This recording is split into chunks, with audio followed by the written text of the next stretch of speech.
My dear students, आज हम elementary गुरु channel पर बात करने वाले हैं science chapter 2 nutrition in animals of class 7th। तो शुरू करते हैं चैप्टर। तो सबसे पहले हम कुछ रिकैपिचुलेशन करेंगे जो हमने चैप्टर 1 में पढ़ा था। चैप्टर 1 था हमारा न्यूट्रिशन इन प्लांट्स और अब हम बात कर रहे हैं न्यूट्रिशन इन एनिमल्स की। तो पहले कुछ जस्ट पढ़ लेते हैं फ्रॉम चैप्टर 1। चैप्टर 1 में बच्चों हमने पढ़ा था that plants can prepare their own food by the process of photosynthesis but animals can not. Animals get their food from plants either directly by eating plants or indirectly by eating animals that eat plants. Some animals eat both plants and animals. ठीक है बच्चों, तो हमने क्या पढ़ा था कि जो प्लांट्स होते हैं वो तो अपना फूड फोटोसिंथेसिस के थ्रू बना लेते हैं बट एनिमल्स नहीं बना पाते हैं। एनिमल्स को जो उनका फूड मिलता है वो प्लांट्स के थ्रू मिलता है, या तो डायरेक्टली बाय ईटिंग प्लांट्स या फिर इनडायरेक्टली उन एनिमल्स को खा के जो प्लांट्स को ईट करते हैं। और कुछ एनिमल्स ऐसे होते हैं जो प्लांट्स भी खाते हैं और एनिमल्स को भी खाते हैं। Second, all organisms including humans require food for growth, repair and functioning of the body. So जितने भी ऑर्गेनिजम्स हैं जिसमें ह्यूमंस भी आते हैं उनको फूड चाहिए। क्यों? ग्रोथ के लिए, बॉडी को रिपेयर करने के लिए और बॉडी के फंक्शंस को मेंटेन करने के लिए। Third, animal nutrition includes nutrient requirement, mode of intake of food and its utilization in the body. So animal nutrition में क्या क्या आता है? उनके nutrient requirement, उनका mode of intake of food और उसकी body में कैसे utilization हो रही है, ये तीन चीज़ें आती हैं कि उनकी क्या क्या nutrient requirement है, किस तरीके से वो food जो है उनका mode of feeding क्या है, किस तरीके से वो अपना खाना खा रहे हैं और फिर उस खाने का body में कैसे utilization हो रहा है। सो अब एक छोटी सी एक्टिविटी आप लोग करोगे। You have studied in class 6 that food consist of many components. कुछ कंपोनेंट्स होते हैं बच्चों फूड में, उसको आपको यहाँ लिस्ट करना है। मैंने यहाँ एक हिंट भी दी है, उनको हम न्यूट्रिएंट्स कहते हैं। तो याद करो कौन से कंपोनेंट्स होते हैं फूड में। सो जो कंपोनेंट्स हम जिनकी बात कर रहे हैं वो है carbohydrates, proteins, minerals, fats and vitamins. Now, the components of food such as carbohydrates are complex substances. These complex substances cannot be utilized as such, so they are broken down into simpler substances. The breakdown of complex components of food into simpler substances is called digestion. अब क्या होता है, जो food के components हैं जैसे कि carbohydrate, ये कॉम्प्लेक्स सब्सटेंसेस होते हैं, मतलब कि इनकी जो कंपोजिशन है, जो जैसे ये बने हैं वो बहुत कॉम्प्लेक्स है। तो इस कॉम्प्लेक्स फॉर्म में हमारी बॉडी इसे यूटिलाइज़ नहीं कर पाती। तो उसके लिए क्या होता है, हमारी बॉडी में इनका ब्रेक डाउन होता है, इनके सिंपलर सब्सटेंसेस बन जाते हैं ब्रेक डाउन होने के बाद। और ये जो प्रोसेस है ब्रेक डाउन का कॉम्प्लेक्स कंपोनेंट का सिंपलर कंपोनेंट में, इसे डाइजेशन कहते हैं। अब हम बात करेंगे different ways of taking food. The mode of taking food into the body varies in different organism. अलग अलग ऑर्गेनिज्म में जो मोड ऑफ टेकिंग है फूड का वो डिफरेंट होता है। बीज and humming birds suck the nectar of plants. Infants of human and many other animals feed on mother milk. Snakes like python swallow the animal they prey upon. Some aquatic animals filter tiny food particles floating nearby and feed upon them. अब बच्चों जो बीज हैं और जो humming bird एक बहुत छोटी बर्ड होती है, ये लोग क्या करते हैं, ये नेक्टर जो फूलों का रस होता है उसे सकिंग के थ्रू प्लांट से लेते हैं। इन्फेंट्स और जो एनिमल्स के भी जो बेबीज़ होते हैं वो अपनी मदर मिल्क पे फीड करते हैं, वो भी सकिंग के थ्रू लेते हैं। स्नेक जैसे कि पाइथन की अगर बात करें, वो क्या करता है, उसके जो प्रे हैं, जो जिन एनिमल्स का वो शिकार करता है उन्हें वो डायरेक्ट सॉलो कर लेता है, निगल लेता है। कुछ एक्वाटिक एनिमल्स ऐसे होते हैं जो पानी में जो टाइनी फूड पार्टिकल्स फ्लोट कर रहे होते हैं, ये उनको फ़िल्टर करते हैं और उन पर फीड करते हैं। अब बच्चों एक टेबल है आपकी बुक में दी हुई है, टेबल 2.1। ये एक्टिविटी अब हम करेंगे। इसमें क्या है, इसमें आपको कुछ एनिमल्स दिए हुए हैं और उसके आगे 2 कॉलम्स दिए हुए हैं जिसमें आपको ये फिल करना है कि इन एनिमल्स का काइंड ऑफ फूड क्या है और मोड ऑफ फीडिंग क्या है। चलिए डिस्कस करते हैं। तो सबसे पहले हम बात करेंगे स्नेल की। स्नेल का जो काइंड ऑफ फूड है that is grass and mode of feeding है चूइंग। चबा चबा के वो अपना फूड खाता है और उसका फूड क्या है, ग्रास। सेकेंड है आंट। आंट का जो काइंड ऑफ फूड है that is insect and mode of feeding है स्क्रैपिंग। अब ये स्क्रैपिंग होता क्या है बच्चों, आपने देखा होगा जब कभी कहीं कोई कॉकरोच कोई इंसेक्ट मर जाता है तो उसके चारों तरफ आंट्स इकट्ठा हो जाती हैं, चींटियाँ इकट्ठा हो जाती हैं, और फिर ये क्या करती है उसकी बॉडी के छोटे छोटे छोटे छोटे टाइनी पीसेस करके, जो आंट्स की कैपेसिटी होती है वेट उठाने की, उतने पीसेस करके उसको अपने साथ ले जाती हैं और फिर उसको अपनी बॉडी के अंदर फीड करती हैं स्क्रैपिंग के थ्रू। थर्ड है ईगल। ईगल का जो मोड ऑफ जो काइंड ऑफ फूड है दैट इज़ फ्लैश, मीट खाती हैं। और कैसे खाती हैं? बाय सॉलोइंग, निगल के खाती हैं। नेक्स्ट है हमिंग बर्ड। हमिंग बर्ड एक बहुत छोटी बर्ड होती है, ठीक है। उसका जो काइंड ऑफ फूड है दैट इज़ नेक्टर। नेक्टर मतलब फूलों का रस। और कैसे? By sucking. Next is lice. Lice जो जुएँ हो जाती हैं सर में, वो उनका जो काइंड ऑफ फूड है ब्लड, वो जिस ह्यूमन के ऊपर होती है उसका ब्लड लेती हैं। और कैसे लेती हैं? सकिंग के थ्रू। नेक्स्ट है मॉस्किटो। मॉस्किटो का भी काइंड ऑफ फूड ब्लड है और सकिंग के थ्रू वो अपनी बॉडी में पहुंचाते हैं। नेक्स्ट है बटरफ्लाई। बटरफ्लाई का जो काइंड ऑफ फूड है दैट इज़ ऑल्सो नेक्टर। फूलों का रस लेती हैं बटरफ्लाई। एंड कैसे लेती हैं? By sucking. लास्ट है हाउस फ्लाई। हाउस फ्लाई आपने देखा होगा बच्चों, जो मक्खियाँ होती हैं, जो हाउस फ्लाइज होती हैं, वो कहाँ बैठती हैं ज़्यादातर? गंदगी पे, जहाँ डिकेइंग मैटर होता है, सड़े गले फल, ख़राब चीज़ें, उन पे बैठती हैं। और इनका जो मोड ऑफ फीडिंग है वो है ब्रूइंग। ब्रूइंग क्या होता है? उसमें ये अपनी बॉडी से एक जूस निकालती हैं, डाइजेस्टिव जूस। ये उस डिकेइंग मैटर पे उसको डालती हैं और वहाँ से वो जो फूड है वो उस फॉर्म में आ जाता है जिसे ये इनटेक कर पाएँ, अपनी बॉडी के अंदर ले पाएँ, फीड कर पाएँ जिस पे, और इस तरह से अपनी बॉडी में वो फूड पहुँचाती हैं। तो अब हम बहुत इंपॉर्टेंट टॉपिक शुरू कर रहे हैं इस चैप्टर का, डाइजेशन इन ह्यूमंस। ये देखो आपको एक फिगर यहाँ नज़र आ रही है, डायग्राम जो है ये पूरा ह्यूमन डाइजेस्टिव सिस्टम है। और इस चैप्टर में ये सबसे मेन आपका टॉपिक है और एग्ज़ाम पॉइंट ऑफ व्यू से बहुत इंपॉर्टेंट है। We take in food through the mouth, digest and utilise it. सबसे पहले हम फूड लेते हैं हमारे माउथ के थ्रू, देन वो डाइजेस्ट होता है, देन हमारी बॉडी में यूटिलाइज होता है। The unused parts of the food are defecated. और जो अनयूज पार्ट होता है वो हमारी बॉडी से बाहर निकाल दिया जाता है। Have you ever wondered what happens to the food inside the body? कभी आपने सोचा है फूड के साथ क्या होता है हमारी बॉडी में? The food passes through a continuous canal which begins at the buccal cavity and ends at the anus। तो हमारा जो फूड है वो एक कॉन्टीन्यूस कैनाल के थ्रू पास होता है बॉडी में, जो बकल कैविटी से शुरू होती है और एनस पे जाके एंड होती है। The canal can be divided into various compartments. और ये जो कैनाल है ये अलग अलग कंपार्टमेंट में डिवाइडेड है। फर्स्ट है बकल कैविटी, देन आपका फूड पाइप जिसे और oesophagus, then stomach, then small intestine, then large intestine, then reactive and then anus. और ये सारे पार्ट्स मिलाकर बनाते हैं एलिमेंट्री कैनाल, जिसे हम डाइजेस्टिव ट्रैक्ट भी कहते हैं। अब हम इनके बारे में डिटेल में बात करेंगे। The food components gradually get digested as food travels through the various compartments. The inner walls of the stomach and the small intestine and the various glands such as salivary gland, the liver, pancreas secrete digestive juices. The digestive juices convert complex substances of food into simpler ones. The digestive tract and the associated glands together constitute the digestive system. So बच्चों, ये जो food components होते हैं ये gradually हमारी body में digest होते हैं। जैसे जैसे फूड आगे बढ़ता है एलिमेंट्री कैनाल में, वैसे वैसे कंपोनेंट्स डाइजेस्ट होते जाते हैं। जैसे कि इनर वॉल्स जो होती हैं स्टमक की, स्मॉल इंटेस्टाइन और वेरियस ग्लैंड्स जैसे कि सलाइवरी ग्लैंड जो हमारे माउथ में होते हैं, देन लिवर, देन पेनक्रियास, ये कुछ ऐसे सिक्रेटिव ऐसे डाइजेस्टिव जूसेस सिक्रेट करते हैं जो कॉम्प्लेक्स सब्सटेंसेस को सिंपलर सब्सटेंसेस में चेंज कर देते हैं। जैसे कि हमने आपका पढ़ा था कि कार्बोहाइड्रेट जो होता है वो एक कॉम्प्लेक्स सब्सटेंस है जिसे हमारी बॉडी उस फॉर्म में यूटिलाइज नहीं कर पाती है। तो क्या होता है, जब कार्बोहाइड्रेट हमारी बॉडी में जाता है तो हमारे माउथ में जो सलाइवरी ग्लैंड्स हैं वो उसे सिंपलर कंपोनेंट में चेंज कर देते हैं एंड देन हमारी बॉडी उसे यूटिलाइज करती है।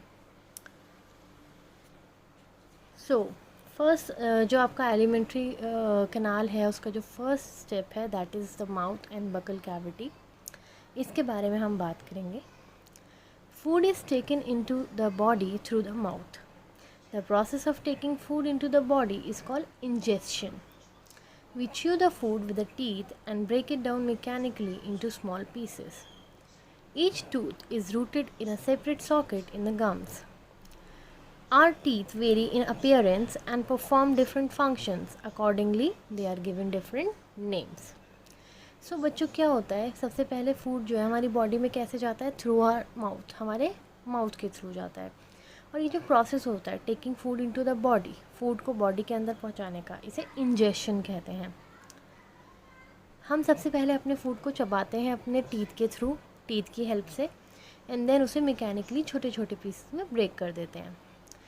आप यहाँ फिगर में देख सकते हो, हर टूथ अपने एक सेपरेट सॉकेट में रूटेड होता है और हर टीथ की जो अपीयरेंस है वो दिखने में दूसरे से अलग है और इनके इसी वजह से अलग अलग फंक्शंस हैं और इसीलिए इनको अलग अलग नाम दिए गए हैं। देखो यहाँ पे आपको 4 नेम्स दिख रहे हैं और 4 डिफरेंट टाइप ऑफ टूथ दिख रहे हैं, molar, premolar, canine and incisors. ठीक है। सो बच्चों ये जो अलग अलग टीथ जिनके आपको नाम यहाँ दिख रहे हैं, इनके बारे में हम बात कर लेते हैं। जो आगे के फ्रंट 4 टीथ होते हैं ये होते हैं इंसाइज़र, 2 नीचे के 2 ऊपर के। इंसाइजर्स का जो काम होता है बेसिकली, जब भी हम कोई फूड अपने माउथ के अंदर लेके जाते हैं तो हम एज इट इज़ पूरा नहीं ले जा सकते, तो हमें उसे कट करना पड़ता है। तो जो इंसाइजर्स होते हैं इनका काम होता है टू कट फूड। ठीक है, ये कट करते हैं एंड उसके बाद हमारा फूड का वो बाइट हमारे माउथ के अंदर जाता है। इसके बाद आप देखो केनाइन्स होते हैं, ये 8 होते हैं, 8 होते हैं, 2 एक साइड 2 एक साइड, ऐसे ही ऊपर होते हैं। सो 4 नीचे 4 ऊपर। केनाइन का जो काम होता है बेसिकली टू टीयर फूड। ठीक है, जो फूड है उसको टीयर करना, जैसे कि अगर मीट प्रोडक्ट है या कोई वेजिटेबल है या कोई सॉलिड चीज़ है, अगर उसे हम खाने उसे टीयर करने के लिए काम आते हैं। इसके बाद है प्रीमोलर्स। प्रीमोलर्स का काम होता है कि जो फूड हमारे माउथ के अंदर चला गया है उसे क्रश करना, छोटे छोटे छोटे छोटे स्मॉल पीसेस में क्रश करना। और उसके बाद आते हैं मोलर। मोलर का काम होता है जो हमारे माउथ के अंदर सलाइवा है उसके साथ फूड को ग्राइंड करना ताकि वो हमारी बॉडी के अंदर आराम से सॉलो किया जा सके। ठीक है, तो ये इन चारों के फंक्शंस हैं कि इनके क्या क्या काम है हमारे माउथ के अंदर। Now sweet and tooth decay.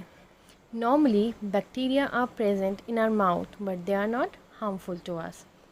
However, if we do not clean our teeth and mouth after eating, many harmful bacteria also begin to live and grow in it. So बच्चों क्या होता है, नॉर्मली हमारे mouth के अंदर bacteria present होता है, but वो ऐसा बैक्टीरिया होता है जो हमारे लिए हार्मफुल नहीं होता।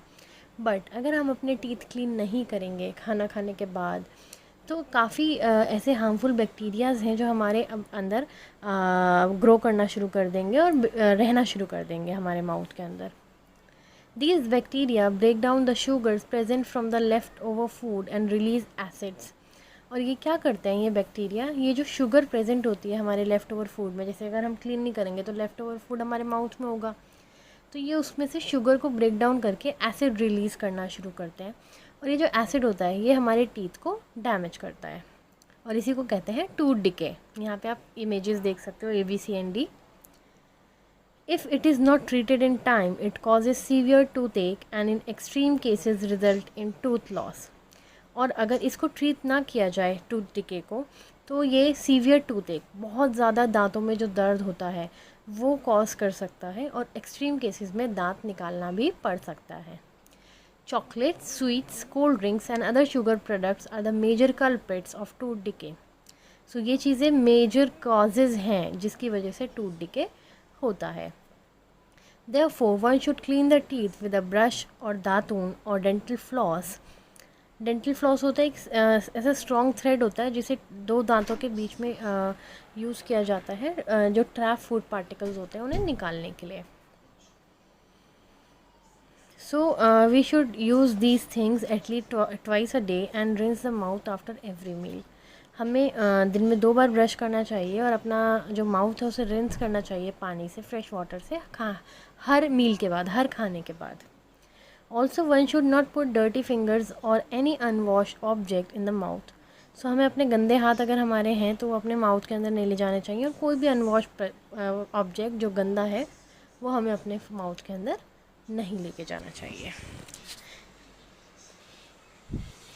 Sometimes when you eat in a hurry, talk or laugh while eating, you may get hiccups or a choking sensation. कभी कभी आपने एक्सपीरियंस किया होगा, जब हम अगर जल्दी जल्दी खाते हैं या बात करते हुए खाते हैं या खाते हुए हंसते हैं, तो हमें या तो हिचकी शुरू हो जाती है, हिकअप्स शुरू हो जाते हैं, या फिर चोकिंग सेंसेशन, जिसे कहते हैं कि एकदम से खांसी उठ जाती है, खाना खाते खाते धक्का लग जाता है। This happens when food particles enter the wind pipe. ये तब होता है जब फूड पार्टिकल्स, जो हम खाना खा रहे हैं, वो हमारे विंड पाइप के अंदर चले जाते हैं। The wind pipe carries air from the nostrils to the lungs. अभी विंड पाइप जो होते हैं, ये हमारे नॉस्ट्रिल्स से जो एयर जा रही है उसे लंग्स तक पहुंचाते हैं। It runs adjacent to the food pipe. और ये जो विंड पाइप है, ये बिल्कुल साथ साथ होता है फूड पाइप के, लेकिन थ्रोट के अंदर क्या होता है, एयर एंड फूड, जो थ्रोट है हमारा, जो गला है, वहाँ पे तो एयर और फूड का एक ही कॉमन पैसेज होता है, दोनों एक ही उसमें से जाते हैं, पैसेज में से। लेकिन फूड विंड पाइप में जाने से कैसे रुकता है? क्योंकि जब हम कुछ भी सॉलो करते हैं तो एक फ्लैप लाइक वॉल्व होता है, एक कवर्ड लाइक वॉल्व होता है, जो उस विंड पाइप के पैसेज को क्लोज कर देता है और फूड को गाइड करता है फूड पाइप में जाने के लिए। लेकिन बाय चांस अगर फूड पार्टिकल हमारे विंड पाइप में चला जाता है तो हमें यही कप शुरू हो जाता है, या फिर हमें चोकिंग सेंसेशन, सांस रुकने की सेंसेशन होती है। नाउ तो बच्चों, हमने एलिमेंट्री कैनाल में फर्स्ट था हमारा बगल कैविटी, जो हमने पढ़ लिया है। सेकंड था फूड पाइप एंड ईसोफेगस। यहाँ पे देखो आपकी ये एक मूवमेंट का डायग्राम बना है कि मूवमेंट जो होता है एलिमेंट्री कैनाल में फूड का, वो कैसे होता है। ये आपकी एलिमेंट्री कैनाल आ रही है ऊपर से, इसमें ये फूड पार्टिकल्स आपको दिख रहे हैं और ये स्टमक है, इसके अंदर आ रहे हैं ऊपर से नीचे की तरफ। The solid food passes into the food pipe or oesophagus. The food pipe runs along the neck and the chest. So ये जो सॉलिड फूड होता है, ये फूड पाइप में आता है, एंड देन फूड पाइप कैसे होता है हमारा, नेक से लेके चेस्ट तक। Food is push down by the movement of the wall of the food pipe. अब क्या होता है, ये जो फूड पाइप जो होती है, इसमें मूवमेंट होता है, ये कॉन्ट्रैक्शंस होते हैं, ये फूड को आगे पुश करती जाती है। Actually this movement takes place throughout the alimentary canal and pushes the food downwards. और ये पूरी जो एलिमेंट्री कैनाल है, इसमें ये मूवमेंट होता है, जिससे कि फूड जो है नीचे की तरफ पास किया जाता है। At times the food is not accepted by our stomach and is vomited out. कई बार आपने देखा होगा कि फूड अगर हम कुछ खाते हैं, हमें वॉमिटिंग हो जाती है। क्यों? क्योंकि वो फूड हमारा जो स्टमक है, वो किसी भी कारण की वजह से एक्सेप्ट नहीं कर रहा है, और फूड हमारा वापस आ जाता है एलिमेंट्री कैनाल से, अपवर्ड आ जाता है, और हमें वॉमिटिंग हो जाती है। The stomach is a thick walled bag. Its shape is flat like a flattened U and it is the widest part of the alimentary canal. So हमने यहाँ पे देखा था, ये वाला जो पार्ट है, ये हमारा स्टमक है, ठीक है। सो ये एक तो फ्लैटेंड यू की शेप होती है इसकी, प्लस ये वाइडेस्ट पार्ट होता है हमारे एलिमेंट्री कैनाल का, मतलब सबसे चौड़ा पार्ट होता है। It receive food from the food pipe at one end and open into the small intestine at the other. अब इसके दो एंड होते हैं, एक एंड पे तो फूड पाइप है जहाँ से खाना आ रहा है, और दूसरे एंड पे स्मॉल इंटेस्टाइन होता है। जो इनर लाइनिंग होती है स्टमक की, वो म्यूकस सिक्रीट करती है, हाइड्रोक्लोरिक एसिड सिक्रीट करती है, और डाइजेस्टिव जूसेस सिक्रीट करती है। म्यूकस तो जो है वो स्टमक की जो लाइनिंग है उसे प्रोटेक्ट करता है एसिड से, जो स्टमक के अंदर एसिड प्रोड्यूस हो रहा है, और जो एसिड है वो जो बैक्टीरिया आ रहा है फूड के साथ उसको किल करता है, और स्टमक का जो मीडियम है उसे एसिडिक रखता है, और डाइजेस्टिव जूसेस जो होते हैं स्टमक में, वो प्रोटीन्स को सिंपलर सब्सटेंसेस में ब्रेक डाउन करते हैं। अब यहाँ पे आप देखो, ये जो हमने अभी तीन चीज़ें पढ़ी कि स्टमक में क्या क्या सिक्रेट होता है, इसकी डिस्कवरी कैसे हुई थी, पता कैसे चला था, इसके पीछे बहुत इंटरेस्टिंग स्टोरी है।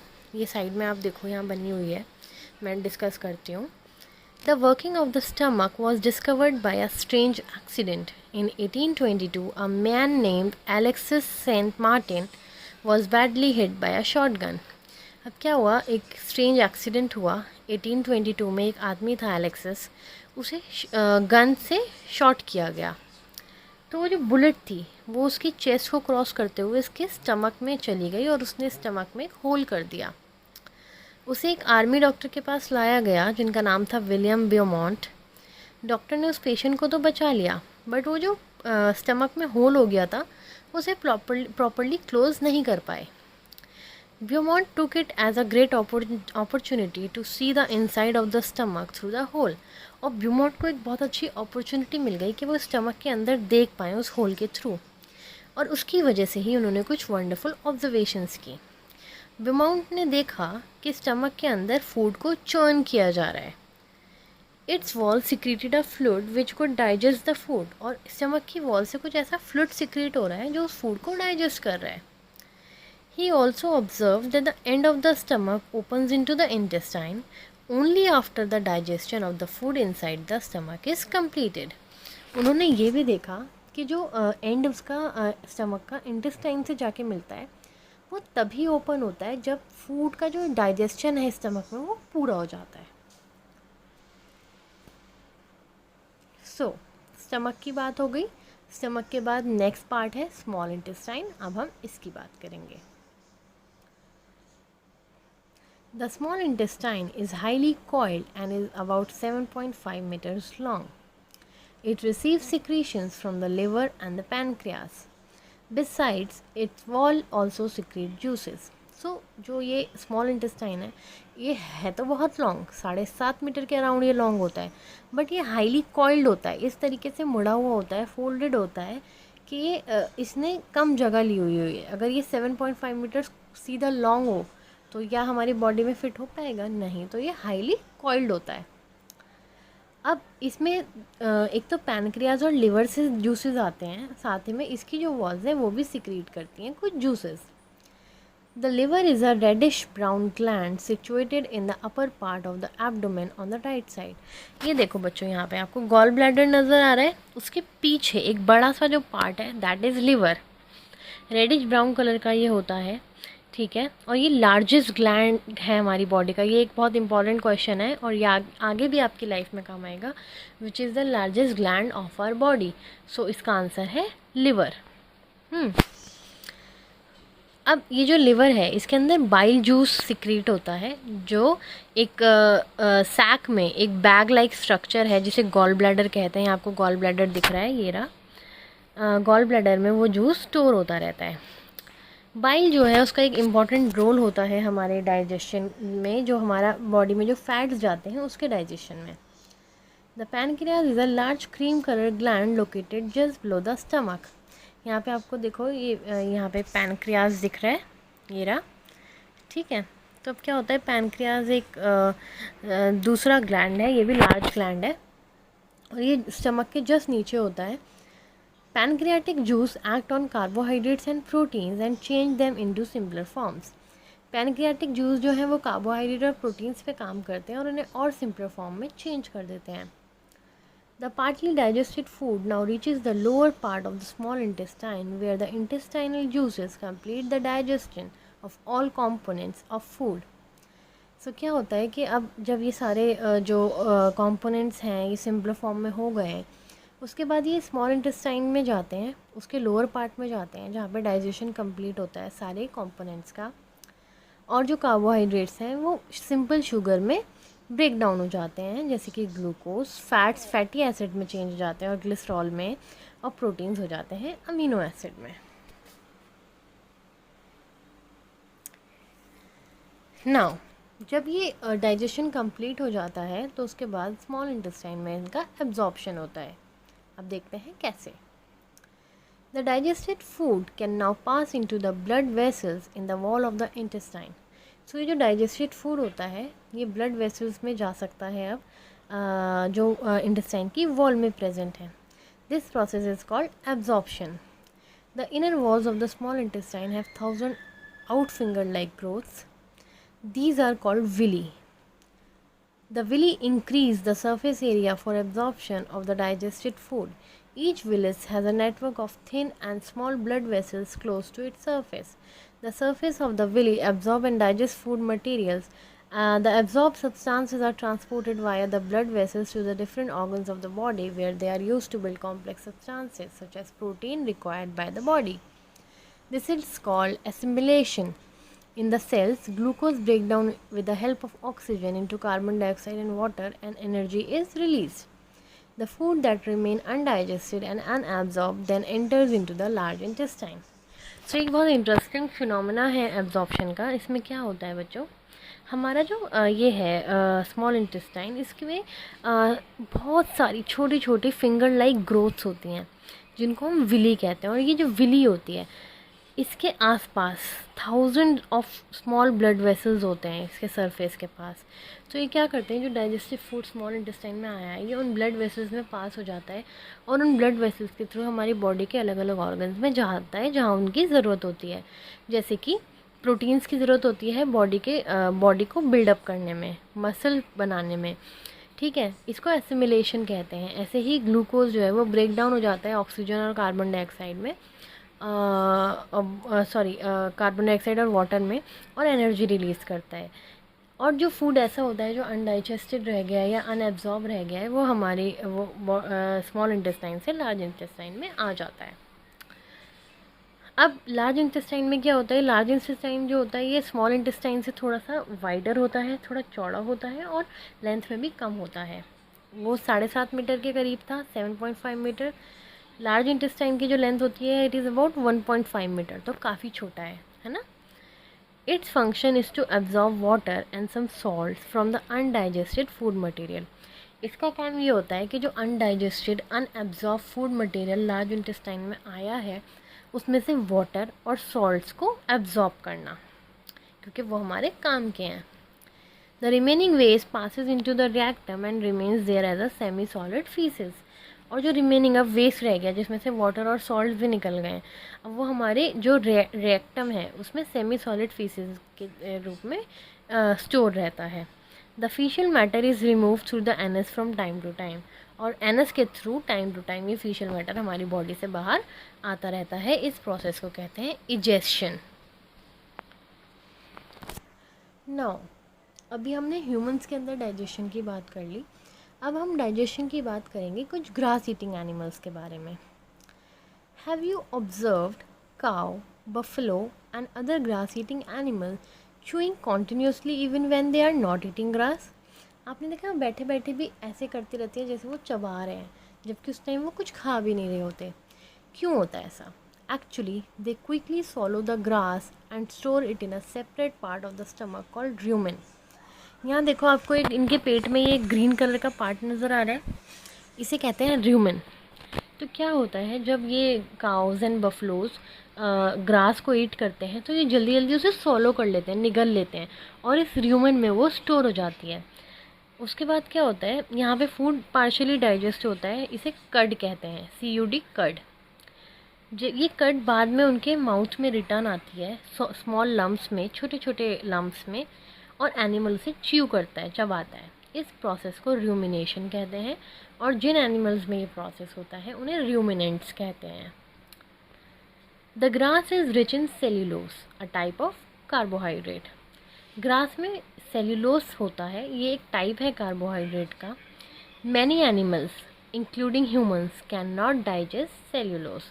अब क्या होता है, काफ़ी एनिमल्स हैं और ह्यूमंस भी हैं जो ये सेल्यूलोज जिनकी बॉडी डाइजेस्ट नहीं कर सकती. लेकिन रूमिनेंट्स जो होते हैं उनमें एक लार्ज सैक लाइक स्ट्रक्चर होता है इंटेस्टाइन और स्मॉल इंटेस्टाइन और लार्ज इंटेस्टाइन के बीच में, जहाँ पे ये सेलुलोज जो है वो डाइजेस्ट होता है. सर्टेन बैक्टीरिया इस पे काम करता है जो ह्यूमंस में प्रेजेंट नहीं होता. ठीक है. अभी तक हमने पढ़ा कुछ एनिमल्स के बारे में जिनके अंदर डाइजेस्टिव सिस्टम होता है प्रॉपर. बट बच्चों कुछ ऐसे भी स्मॉल ऑर्गेनिजम्स होते हैं जिनमें ना तो माउथ है ना ही डाइजेस्टिव सिस्टम. कैसे वो अपना फूड डाइजेस्ट करते होंगे और कैसे वो फूड खाते होंगे? In the section below you will learn another interesting way of food intake.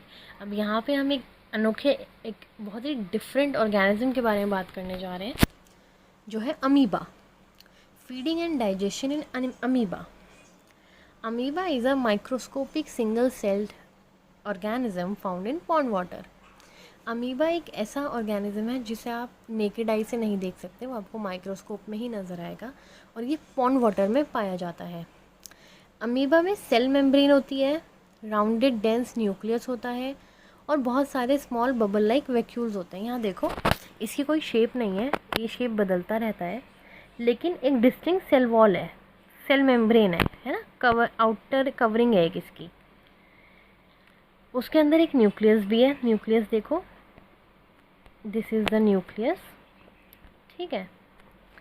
अब इसमें क्या होता है, कुछ बबल लाइक वैक्यूल्स भी और इसके साइटोप्लाज्म में, साइटोप्लाज्म क्या होता है, इसके अंदर जो लिक्विड है, जेली लाइक सब्सटेंस।